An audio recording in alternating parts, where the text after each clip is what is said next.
За тоа за жал, како да кажам, последно наше видување, тогаш беше последното наше видување, кај што ми кажа, вика, само едно нешто, вика, јас досега, вика, бев на тебе ти бев најголемата подршка во животот. Но верувај дека еден ден во животот мене ќе ме нема. И ќе бидеш принуден во животот да правиш работи сам. Све. За разлика од тоа што од претходно што си имал подршка од моја страна, па и да имаш со кого да се консултираш, да разговараш, да побараш помош за било што во животот.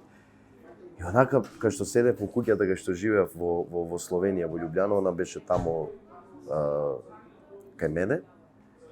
И седевме, беше баш у кујната, имаше така кревет и тоа ми го рече. Ја у тој момент не можев да го прифатам тоа. Викам, ајде не збори глупости, викам, како ти, викам, ке... Значи, не можеш, викам, така, ти, викам, ке живееш. Значи, немој, викам, така да ми зборуваш. Не е тоа во ред. И...